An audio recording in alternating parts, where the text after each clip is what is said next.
Shalom, bonjour. Voici la suite, la continuité, la suite de la lecture du Nouveau Testament, ce livre juif, traduction David Stern, dans Romains chapitre 13, versets 1 à 14. C'est tout le verset 13, hein. Il n'y a que 14 versets. Le thème, c'est l'amour ne fait pas de mal au prochain. L'amour est donc l'accomplissement de la loi.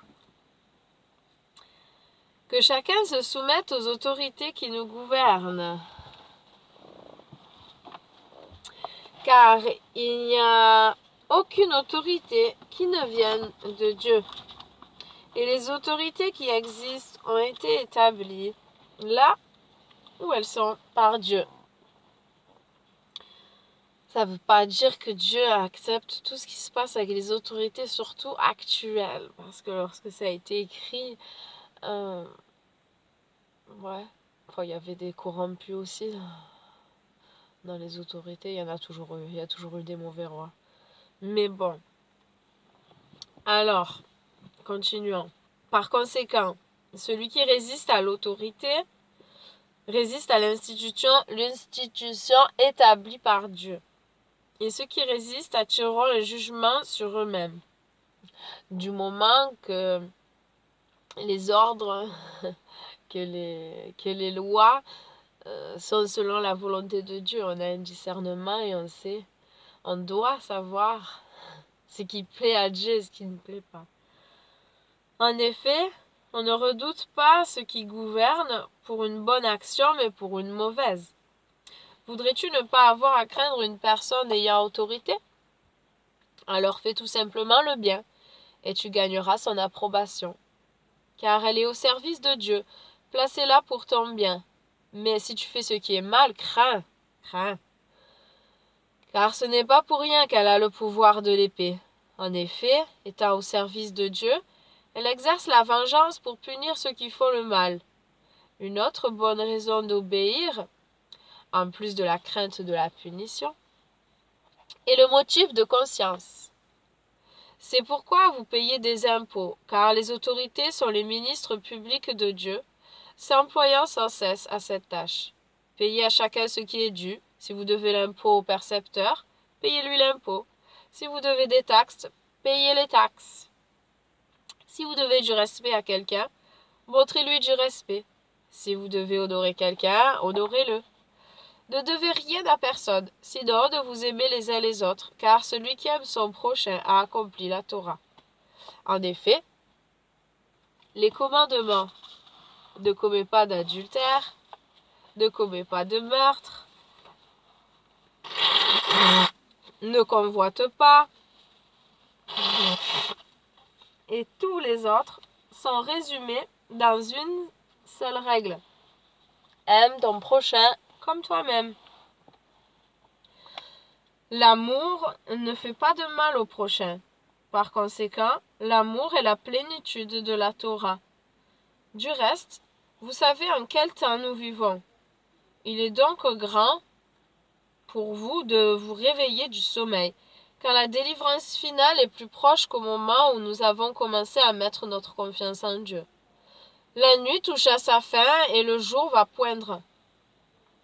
Rejetons donc les œuvres des ténèbres et revêtons-nous des armes de la lumière. Vivons décemment, comme les gens le font en plein jour, loin des beuveries et de l'ivrognerie, de l'immoralité sexuelle et autres excès, loin des querelles et des jalousies. Revêtez-vous plutôt du Seigneur, Yahushua le Messie.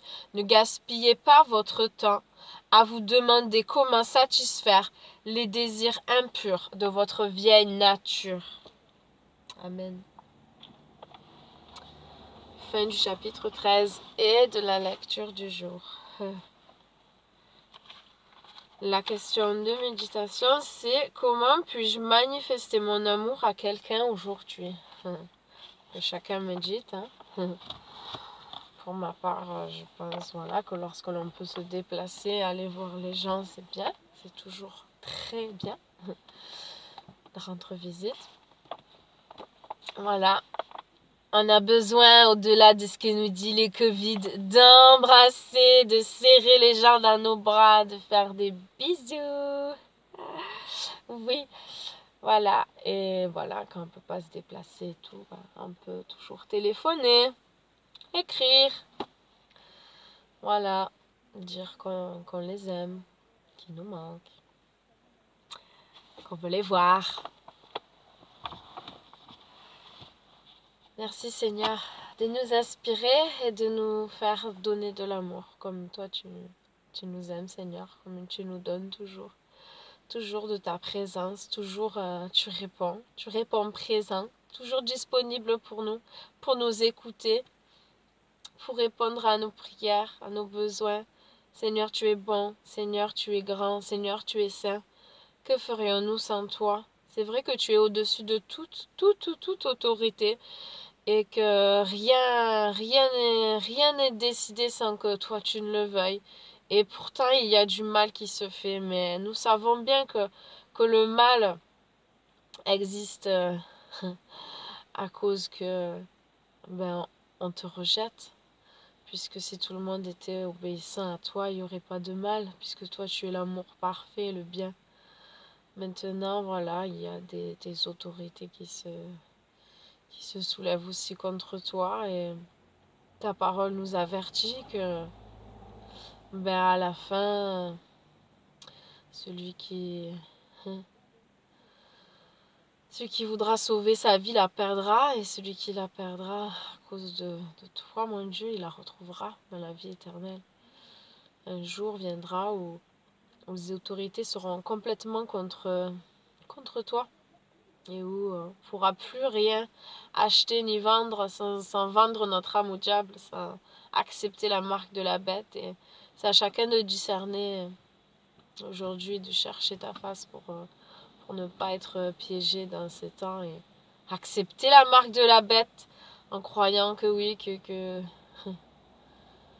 tout homme du ciel, voilà, que parce qu'on est enfant de Dieu, on va toujours tout avoir. Non, il y aura des concessions à faire et ne pas préférer ni notre famille, ni notre mari, notre femme, même pas nos enfants, que toi, Seigneur. Et voilà, aujourd'hui, l'argent gouverne et on sait qu'à la fin des temps, il ne faudra plus du tout compter sur l'argent. Et je prie que chacun de nous qui croit vraiment en toi se libère un maximum de toutes les choses matérielles, de ce besoin d'argent. Apprends-nous